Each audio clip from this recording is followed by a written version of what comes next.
Everybody, welcome to Realtor Rapid Fire. We are joined by one of our favorite guests here on Realtor Rapid Fire. I think this might be her fourth time joining us here on Realtor Rapid Fire, and that's Lorna Kozlowski with Keller Williams Media. Lorna, thank you very much for hanging out with us. Always eager to have fun, and if I say let's do this, you're like, all right, let's go, let's do it. Always. I love it.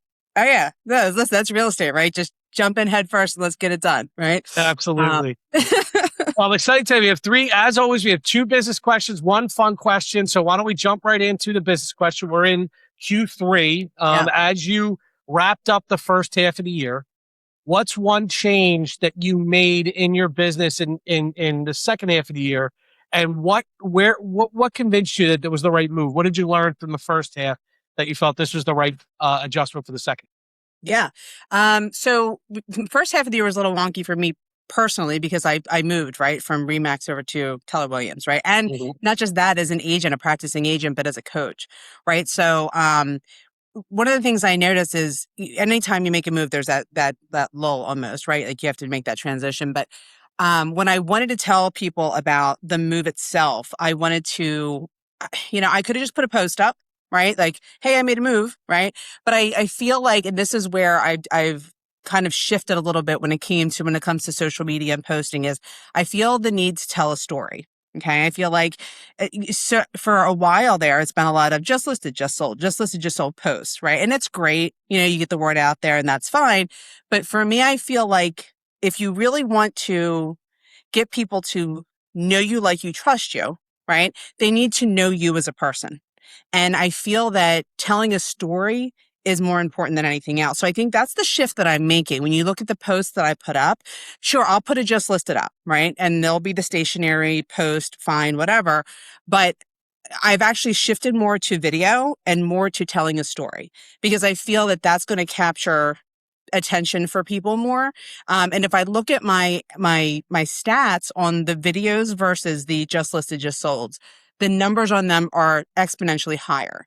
So that's really what I've been focusing on, is actually with social media, telling more of a story. And so if somebody just sold their house, it's great, but I want to tell the story of the person that actually sold their house, right? Or the person who purchased a home. Yeah. So I feel like that's more important. And that's where I'm kind of shifting my energy towards with regards to that. So it's marketing, I suppose, is the best way to put that. I love that. And if you're an agent out there listening, there's a lot of resources out there around the hero's arc, story branding. These are things that really help you to connect with the people that are reading it. Instead of that giving them information, it says, hey, a house was just listed. If you want them to work with you, you got to tell them what that feels like, what it means, what it's going to be like when they choose you. So that's great. That's great advice. Second question, obviously, lot going on in the world, lot going on in the real estate market. I feel like every day you're getting a different narrative. Is it a hot market? Is it a cold market? Is it shifting? Where are rates going? They're going up, they're going down. With all of that noise, how are you working and communicating with your buyers and sellers to help continue to give them that confidence they need to make good decisions in this market? Sure. That's a fair question. I think, so it's funny. The first part was, how do you tell a story, right? But when you're talking about this, right, like trying to get people to understand, it's data driven. Okay. So to me, I wanted to be the expert in my area, right? So the market here, because anytime they're looking at the news or they're reading an article, it's widespread, it's nationwide. But the market here in Pennsylvania, and more specifically Delaware County or Chester County, is going to be a whole heck of a lot different than the market in Florida or Texas. You know what I mean? Like they're completely different, right? There are places where, their houses are sitting on the market for much longer. Their buyers are getting seller's assist, and that's not our market necessarily here in Delaware County. At the same time, there is a shift happening, right? There are instances where people are getting a seller's assist, or, maybe a house is sitting a little bit longer. And for me, when I go in a listing presentation for a property, I'm coming with the data to support why I'm giving you the advice that I'm giving you, right? So people are looking at, the algorithms from Zillow that are saying that their houses are worth X amount of dollars, but the comps show different, right? The days on the market show different. So let's take a look at what's actually happening and not the algorithm that Zillow is throwing out there. And the same thing goes for buyers. right? You're my money guy, right? If somebody says, what are the rates like? I'm having a conversation with you first, right? Are there any programs out there? Let me talk to my lender. Let me call Ken, right? And the reason for that is because I need the data so that I can go to them and be their expert. So I think that that's how you put the confidence in people is to have the information behind you that they can go, oh, she knows what she's talking about, or he, Yeah. you know.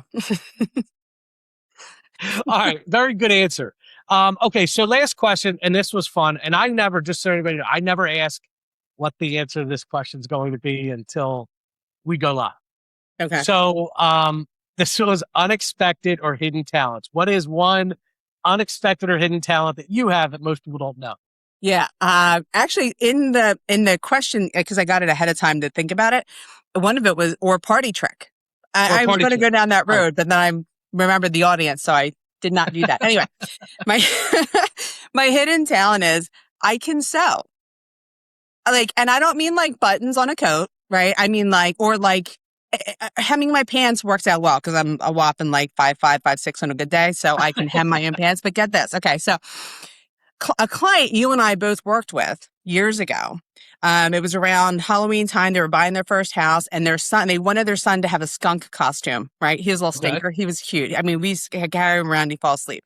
Anyway, they could not find the skunk costume. So they looked everywhere. I actually went to Joann Fabrics before it was defunct and got the pattern for it, the material for it. And I actually, look, I made him a little skunk costume. Oh my goodness. Yeah. Look at the little ears, right? And the fuzzy tail. So what's great about it is, so he wore it that year. And of course I got the pictures, and then fast forward and he had a little brother. And it was around the same time he could fit into it, and they had kept it and put it on the little brother too. Oh, that's great. Yeah. But I sewed that costume, and that's my hidden talent is that I could sew. That is impressive. Thank you. That is awesome. What a great talent. I thought you were going to say something like, you can make noises with your armpit, but this is way better. No, I was going to do the cherry stem thing, but again, I was trying to, remember the I other. love it. It's always important. Well, thank you for always hanging out and having a good time. I appreciate you. And for everyone else out there, I hope you enjoyed this, and I hope you got something out of it. Talk to you guys soon. Thank you.